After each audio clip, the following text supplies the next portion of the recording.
بسم الله الرحمن الرحيم الحمد لله والصلاة والسلام على رسول الله وعلى آله وصحبه ومن والاه.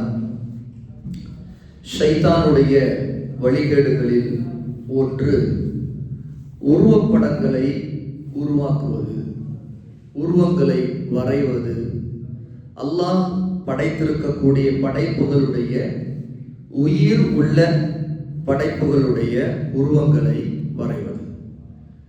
ரசூலுல்லாஹி ஸல்லல்லாஹு அலைஹி வஸல்லம் சொன்னார்கள், அபூ தல்ஹா ரலியல்லாஹு அன்ஹு அறிவிக்கிறார்கள், லா தத்ஹுலுல் மலாயிகத்து பைத்தன் ஃபீஹி கல்புன் வலா சூரத்துன். நாயோ உருவப்படமோ உள்ள வீட்டிற்குள் மலக்குகள் நுழைய மாட்டார்கள். அல்லாஹ் தஆலா மலக்குகளுக்கு கட்டளையிட்டிருக்கிறான், எந்த வீட்டிற்கு உள்ளே நாய் இருக்கிறதோ, உருவப்படம் இருக்கின்றதோ, அந்த வீட்டிற்குள் நுழைய வேண்டாம். புகாரியிலே 3332வது ஹதீஸ். அல்லாஹ்வுடைய மார்க்கம் மனிதன், பறவைகள், விலங்குகள், இப்படி எந்தெந்த உயிரினங்களுக்கு அல்லாஹ் தஆலா ரூஹை கொடுத்திருக்கிறானோ அந்த ரூஹுள்ள உயிரினங்களை வரைவதை அல்லாஹ் தடை செய்திருக்கிறான். முதல் காரணம், அல்லாஹ்வை படைப்பை போல ஒன்றை உருவாக்கக்கூடிய காரியம் அது. இது அல்லாஹ்வுடைய, அவன்தான் ரப் அல் ஹாலிக், படைப்பாளன் என்கிற அவனுடைய வல்லமைக்கு எதிராக ஒருவர் தான் செய்யக்கூடிய காரியத்தின் மூலமாக ஒப்பு காட்டுவது. அதாவது அல்லாஹ் படைத்திருப்பதை போல ஒருத்தர் தன் காரியத்தை செய்து காட்டுவது. இது அல்லாஹ்வுக்கு எதிராக ஒரு சவால் விடுவதை போன்ற ஒரு பாவம். ஆகவேதான் இப்படி யார் இந்த உலகத்திலே உருவங்களை வரைகிறார்களோ, உருவாக்குகிறார்களோ, அவர்களுக்கு மறுமையிலே மிக கடுமையான தண்டனை இருக்கும். ரசூலுல்லாஹி ஸல்லல்லாஹு அலைஹி வஸல்லம் சொன்னார்கள், எந்த உயிருள்ளவற்றின் உருவங்களை இந்த உலகத்தில் ஒருவர் வரைந்தாரோ, உருவாக்கினாரோ, அவருக்கு நாளை மறுமையிலே நிர்பந்தம் தரப்படும். எதுக்கு? இந்த நீங்கள் எதை படைத்தீர்களோ அதற்கு நீங்கள் உயிர் கொடுங்கள் என்று அல்லாஹ் தஆலா நிர்பந்திப்பான். ஆனால் எவராலும் அப்படி செய்ய முடியாது. ஆகவே அல்லாஹ் மட்டுமே படைப்பாளன் அப்படிங்கிற அந்த நம்பிக்கைக்கு எதிரான ஒரு காரியம்தான் ஒருவர் உருவங்களை உருவாக்குவது. ஆக இந்த மாதிரி உருவங்களை உயிர் உள்ளவற்றின் உருவங்கள், அதாவது இதுல பொதுவாக அல்லாஹ்வுடைய படைப்பில் இருக்கக்கூடிய உயிர் இல்லாத, ரூஹ் ஊதப்படாத பறவை, இது மரங்கள், சூரியன், சந்திரன், மலைகள், பூமி, இப்படிப்பட்ட படைப்புகளை வரைவது அது மார்க்கத்தில் தடுக்கப்பட்டதில்லை. ரூஹ் ஊதப்பட்ட மனிதர்கள், விலங்குகள், பறவைகள் போன்றவற்றுடைய உருவங்களை உருவாக்குவது மார்க்கத்திலே தெளிவாக ஹராம். இப்படி செய்பவருக்கு மறுமையிலே தண்டனை மட்டுமல்ல, இந்த உலகத்தில் கூட அவர் இருக்கக்கூடிய இடத்திற்கு அல்லாஹ்வுடைய அருளை, கருணையை, ரஹ்மத்தை கொண்டு வரக்கூடிய மலக்குகள் அந்த இடத்திலே நுழைய மாட்டார்கள். இது மார்க்கத்துடைய சட்டத்தில் மிக தெளிவான ஒரு சட்டம். நிர்பந்தத்தின் அடிப்படையில் சில சமயங்கள்ல நாம் போட்டோ எடுக்க வேண்டிய ஒரு சூழல் எடுத்தால், அது ஒரு நிர்பந்தங்கிற ஒரு நிலை அதற்கு உண்மையாகவே இருந்தால் அல்லாஹ் அதை மன்னிப்பான். உதாரணத்துக்கு நாம் எடுக்கக்கூடிய லைசன்ஸுக்காக, பாஸ்போர்ட்டுக்காக எடுக்கக்கூடிய, அல்லது சில ஆதாரங்களுக்காக எடுக்கக்கூடிய புகைப்படங்கள், அது அந்த தேவையான லிமிட் அளவுக்கு மட்டுமே இருக்க வேண்டும். அதை தாண்டி அதை ஒரு ஆல்பமா போடுற எண்ணத்திலும், அது ஒரு கேளிக்கையாக, ஒரு விரும்பத்தக்க விஷயமாக, அது ஒரு ஃபன் அல்லது அது ஒரு ரசிக்கிற விஷயங்கள் என்கிற எண்ணத்திலும் ஒரு பிரிண்டடா எடுக்கிறது மார்க்கத்தில் தடை செய்யப்பட்டது. உலமாக்கள் தெளிவாக ஃபத்வா கொடுத்திருக்கிறாங்க. இதெல்லாம் அந்த உருவங்களை உருவாக்குகிற குற்றத்திலே வரும். இதுல முதல் சட்டம் வரைவது. இந்த வரைவதுங்கிறது ரசூலுல்லாஹ்வுடைய காலத்தில் இருந்த ஒன்றுதான். அப்போ வரைவதுனா ஒருவர் ஒரு தூரியை எடுத்து அதற்கு மை கொண்டு அவர் ஒரு உருவத்தை வரைவது. இதுவே தடை செய்யப்பட்டது அப்படின்னா, ஒரு தோராயமா வரைகின்ற உருவத்தை உருவத்தை காட்டிலும் துல்லியமா வரைவதுதான் இன்று இருக்கிற நவீன தொழில்நுட்பத்தை கொண்டு எடுக்கக்கூடிய புகைப்படங்கள், கேமராவின் மூலமாக எடுக்கக்கூடிய புகைப்படங்கள்.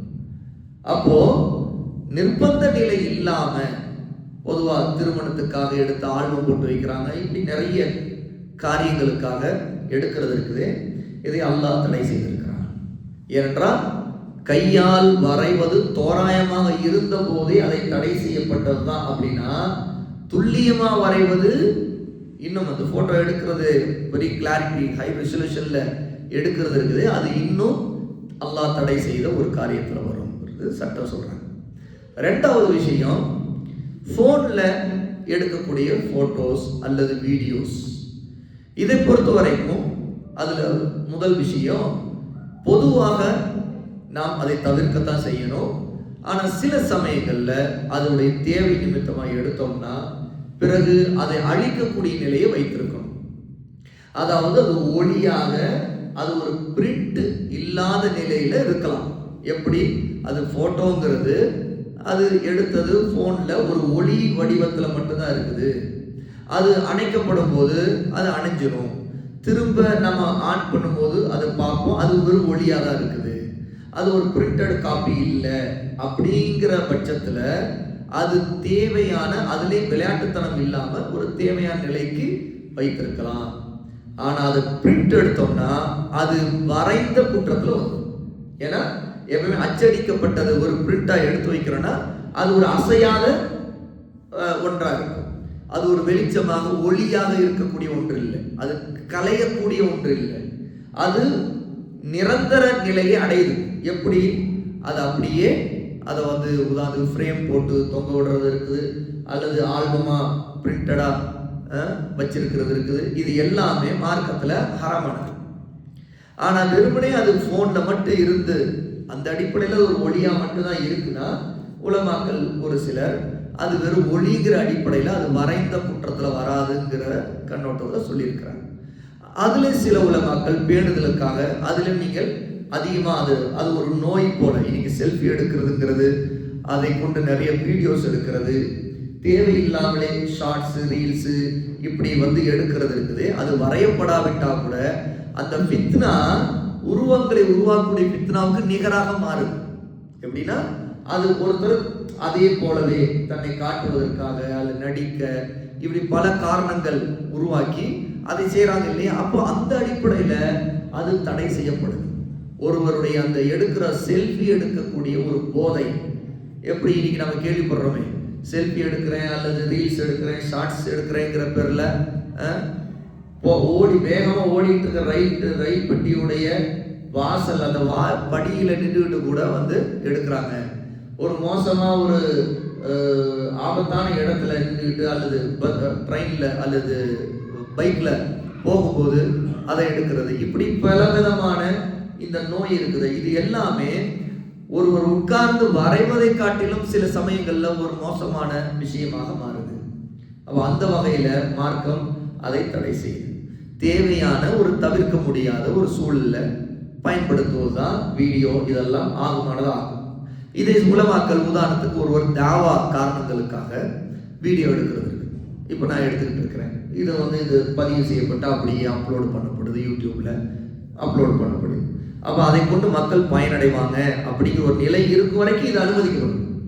இல்லை இதையே எடுக்கிறோங்கிற பேர்ல இதுல சில அந்த ஒரு வித சினிமா உடைய தன்மை கொடுக்கிறது இருக்குல்ல, அது ஹராமாயிடும்.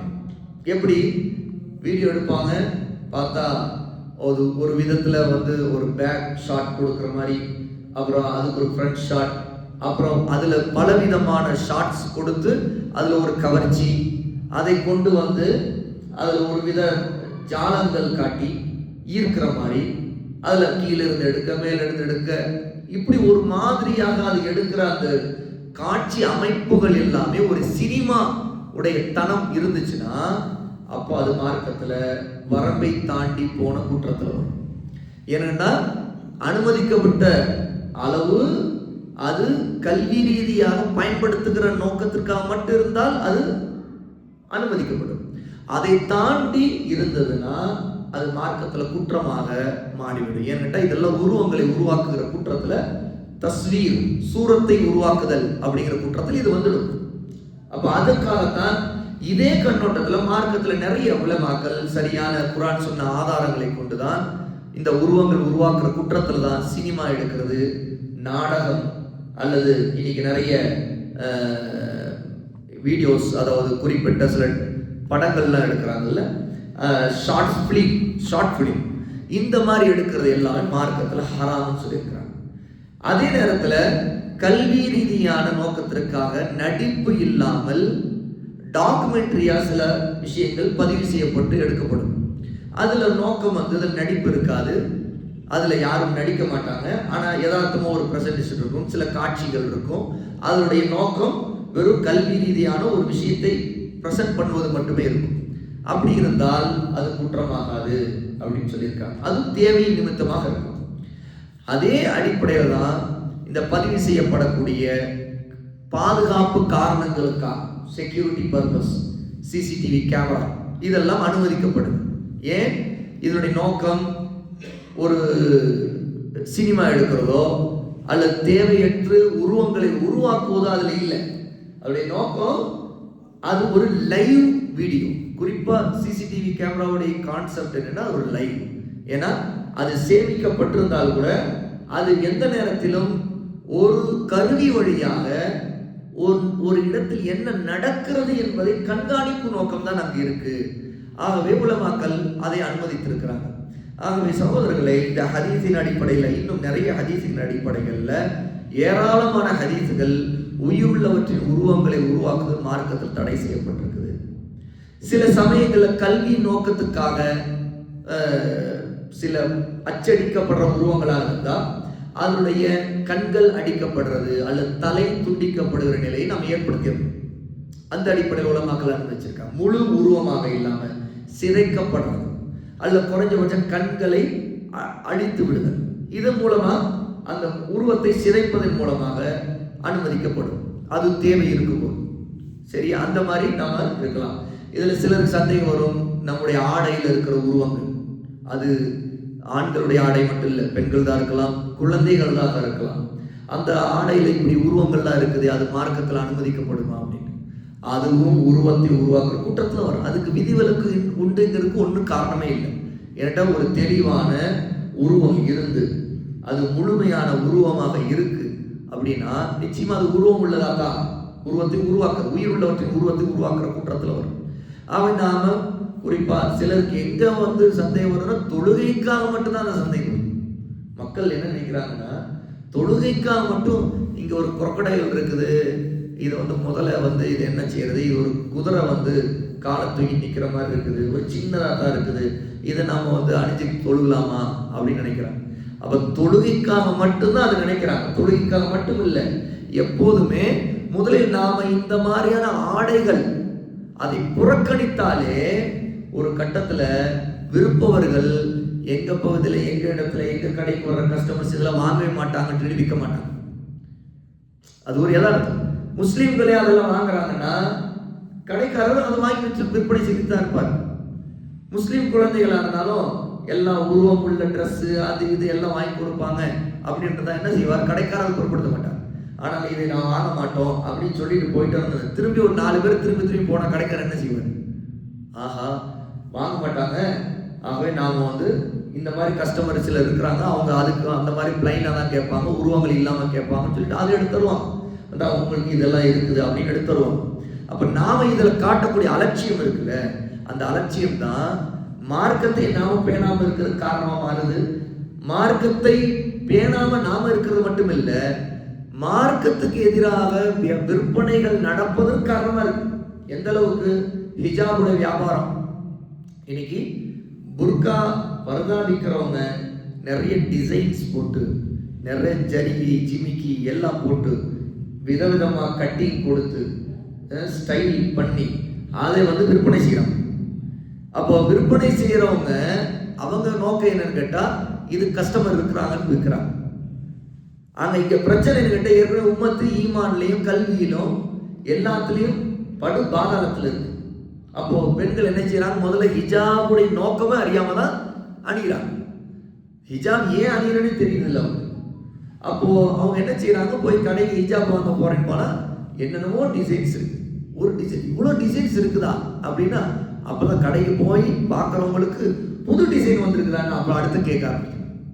இருக்கிற டிசைன் போதான்னு சொல்லிட்டு புது டிசைன் இருக்குதா, அப்போ கடைக்காரங்க சொல்றாரு, ஓ புது டிசைன்லாம் கேட்குறாங்க, அப்போ இன்னும் இதோட இன்னும் கொஞ்சம் காஸ்ட்லியா வரும், பரவாயில்லைங்களா, பரவாயில்ல எனக்கு புது டிசைன் வேணும், எனக்கு அது அந்த துணியில வேணும், அந்த டிசைன் வேணும் அப்படின்னு. அப்போ அவர் ஒரு கேட்டலாக் எடுத்து போட்டார்னா எனக்கு இது வேணும்னு சொன்னா உடனே அவர் ஆர்டர் பண்ணி வாங்கி கொடுத்துருவாரு. அப்போ பிரச்சனை எங்க? முதல்ல நம்முடைய ஈமான்லையும் இல்முலையும் பிரச்சனை. இல்மு இல்லை அப்படின்னா டிசைனா போடுறது தான். அப்ப என்ன ஆகும்? அதுக்கு பேர் ஹிஜாபா? ஏற்கனவே ஹிஜாப் இப்படி அணியக்கூடியவர்களுடைய நிலை என்னன்னு கேட்டா, அவங்க உள்ளே அணிந்திருக்கக்கூடிய சேலையோ சுடிதாரை விட கவர்ச்சிகரமா தான் அவங்களுடைய ஹிஜாப் அமைஞ்சிருக்கு. அப்போ சேலை சுடிதாரை மறைக்கிற நோக்கம் அடிபட்டு போய் இந்த ஹிஜாப் இருக்கிற கவர்ச்சியை பார்க்கும்போது இன்னைக்கு மக்கள் நிறைய நம்முடைய பெண்கள் அணியக்கூடிய ஹிஜாபுடைய நிலவரத்தை பார்த்தா அதுக்கு மேலதான் ஒரு ஹிஜாப் போட வேண்டியதா இருக்கு. உண்மையா இல்லையா? அப்போ இது எவ்வளவு பெரிய முசீபத்து பாருங்க. அப்போ இது எல்லாம் எங்க வருதுன்னு கேட்டா இல்மு இல்லாத அல்லது மார்க்கத்தில் நம்ம சமரசம் செய்து கொள்கிற நிலை, அதில் அலட்சியம் காட்டக்கூடிய நிலை, பூ வேலைப்பாடுகள்லாம் போட்டு அணிகிறான். ஷைத்தான் எப்படி ஏமாத்துறாங்க பாத்தீங்களா? அணியக்கூடியவன் நினைச்சுப்பார் அவருக்கு இல்மு இல்லைன்னா தான் ஹிஜாப் அணிகிறத நினைச்சுப்பார். ஒரு பெண் தான் ஹிஜாப் அணிஞ்சுதான் நினைச்சுக்குவார். அதே மாதிரி அதை வாங்கி கொடுக்கிற கணவரோ தந்தையோ நினைச்சுக்கார், என் பிள்ளை அல்லது என்னுடைய மனைவி ஹிஜாப் அணிஞ்சுதான் இருப்பாங்க அப்படின்னு அவர் நினைச்சுப்பார். ஆனா ஷைத்தான் எப்படி அவங்கள குழப்பிட்டான்னா, அவங்கள இல்மு இல்லாதனால ஹிஜாப் இல்லாத ஒன்றை ஹிஜாபாக நினைக்க வச்சுட்டான். எனக்கு ஒன்று ஞாபகம் வருது. ஒரு தடவை இந்த விஷயத்தை சொல்லிக்கிட்டு ஒரு பெண்கள் வகுப்புல சொல்லும் போது இதெல்லாம் தெரிந்து கொண்ட பிறகு ஒரு பெண் கேட்டாங்க, வெளிநாட்டில இருந்து கணவர் 10,000 ரூபாய் மதிப்புள்ள ஒரு அருமையான ஹிஜாப் வாங்கி கொடுத்தார், ரொம்ப அழகா இருக்கும். அது இப்ப சொன்ன பிறகுதான் எனக்கு தெரியுது, இது நம்ம இந்த மாதிரி அணியக்கூடாது, இந்த மாதிரி இது வந்து பிளைனா இருக்கணும், கவர்ச்சி இருக்கக்கூடாது, நல்ல லூஸா இருக்கணும், ஃப்ரீயா இருக்கணும் அப்படிங்கிற எனக்கு இப்பதான் அந்த சட்டம் தெரியும். இப்ப நான் 10,000 ரூபாய் மதிப்புள்ள அந்த ஹிஜாபை வாங்கி என் கணவர் எனக்கு கொடுத்துருக்கிறாரு, அப்ப நான் அதை என்ன செய்ய? அப்ப அதை தூக்கி வீசுறதா அல்ல வேறு யாருக்காவது கொடுக்கலாமா? இப்ப என்ன செய்யறதுன்னு தெரியலையே, இதுக்கு ஒரு வழி சொல்லுங்க அப்படின்னு கேட்டான். அப்போ அதுக்கு என்ன பதில் அப்படின்னா, நான் சொன்னது, அதை நீங்க தூக்கி வீசாதீங்க, அதை நீங்க எதுவும் வீணாக்க வேண்டாம், அதை நீங்க அணிங்க அப்படின்னு சொல்லி. அவங்களுக்கு குழப்பமா இருக்கு, என்ன அதை அணிங்கன்னு சொல்றீங்களே, இவ்வளவு நேரம் இந்த மாதிரி ஹிஜாப்ல அணியக்கூடாதுன்னு சொல்றீங்க அப்படின்னு. அப்ப நான் சொன்னேன், அதை அணிங்க, உங்க கணவருக்கு முன்னாடி மட்டும் அணிஞ்சிங்க அப்படின்னு சொல்லி. நீங்க வீட்டுல வச்சிருக்கிற மற்ற டிசைன் ஆடைகளை விட ரொம்ப காஸ்ட்லியாவும் ரொம்ப கவர்ச்சியாவும் தானே அது இருக்குது. கணவருக்காக அணியலாம் அப்படின்னு என்ன அர்த்தம்? வீட்டுக்குள்ள மட்டும் தான் அணி, வீட்டுக்குள்ள மட்டும் அவர் அணிஞ்சு அவருக்கு பிடிச்ச மாதிரி நல்ல ட்ரெஸ் போட்டு காட்டணும். அப்போ அது வந்து ஹிஜாப்னோட நோக்கம் இல்லை. வீட்டுக்குள்ள நீங்க அணிஞ்சிக்க வேண்டியதுதான், வீட்டுக்குள்ள அணிஞ்சுக்கிட்டு நீங்க வேலைகளை பார்க்கலாம். கணவர் அந்த அணிஞ்சிருக்கிற அழகான ஒரு கவர்ச்சிகரமான அந்த ஹிஜாபை பார்த்து சூப்பரா இருக்குமான்னு சொல்லுவாங்க, அதுக்கு அணிஞ்சிக்க வேண்டியதுதான். ஆனா வெளியே அணிஞ்சிட்டு போகக்கூடாது. ஏன்? அது ஹிஜாப் இல்லை, அது ஹிஜாப் மாதிரி இருக்கக்கூடிய ஒரு போலியான ஆடை. அது அந்த போலியான கவர்ச்சியான ஆடையை ஹிஜாபை நம்பி வெளியே அணிஞ்சு போனதான் கூடாது. கணவருக்காக அணிஞ்சுக்கலாம், நீங்க கணவர் முன்னாடி அணிஞ்சுக்கலாம், அதுல தப்பு இல்லை. வீட்டுக்கு வெளியே தான் அணிஞ்சிட்டு போக கூடாது அப்படின்னு. அப்ப இதுதான் யதார்த்தம். அப்படின்னா என்ன? அவ்வளவு கவர்ச்சியான விலை மதிப்பான அந்த ஹிஜாபு அது வெளியே போனா அதுதான் ஃபித்னா. ஆக ஒரு தடவை சென்னையில ஒரு பீஸ் கண்காட்சி நடந்துட்டு இருக்கும்போது அங்கே ஸ்டால்ஸ், ஹிஜாப் ஸ்டால்ஸ் இருக்கும்போது கவர்ச்சியா பல விதமான ஹிஜாபுகள் தொங்க விடப்பட்டுருச்சு. அப்போ ஷேக் அனீஸ் நாங்களும் அவங்க பேசிக்கிட்டு இருக்கும்போது அதெல்லாம் பார்த்துட்டு ஷேக் அனீஸ் சொன்னாங்க, இவ்வளோ கவர்ச்சியான ஹிஜாபை ஒரு பெண் அணிஞ்சிட்டு போனா அப்படின்னா ஆம்பளையா இருக்கிறவனுக்கு அவனுக்கு என்ன மைண்ட்ல ஓடும்? இவ்வளவு கவர்ச்சியான ஹிஜாபை அணிந்து ஒரு பெண் போறான்னா அவ உள்ள அணிந்திருக்கக்கூடிய ட்ரெஸ் எவ்வளவு கவர்ச்சியா இருக்கும் அப்படின்னு தான் நினைப்பான். அப்படின்னா எவ்வளவு பெரிய பித்தனா பாருங்க. ஏன்னா இந்த ஹிஜாபை அவள் தேர்ந்தெடுக்கக்கூடிய டேஸ்ட ஒரு ஆணுடைய மைண்ட் இருக்குது, அது எப்படி மோப்ப முடிக்கும்? இவ்வளவு டேஸ்டா இவ்வளவு ஆடை அணிகிறாள்னா அவ உள்ள அணியக்கூடிய சுடிதாரோ அல்ல சேலையோ அல்ல வேறு ஆடையுடைய அந்த டேஸ்ட் இன்னும் எவ்வளவு அருமையா இருக்கும் அப்படின்னா சைத்தான் என்ன செய்வான்? ஒரு ஆணுடைய மைண்ட்ல போடுவான். அப்படின்னு சொல்லிட்டு அந்த ஹிஜாப் எல்லாத்தையும் விற்கக்கூடாது, அந்த ஸ்டாலை காலி பண்ண சொல்லுங்க, அதை எடுத்து நீக்க சொல்லுங்க அப்படின்னு சொல்லிட்டு அங்க இருக்கக்கூடிய நிர்வாகிட்ட கூப்பிட்டு சொன்னாங்க. இது தப்பு, மார்க்கத்துல இதெல்லாம் கூடாது, இப்படிலாம் ஹிஜாப் விற்கக்கூடாது, அதுவும் முஸ்லீம்கள் கூடக்கூடிய ஒரு இடத்துல இப்படி இருக்கிறதுலாம் மார்க்கத்துல ஜாயிஸ் இல்லை அப்படின்னு சொன்னாங்க.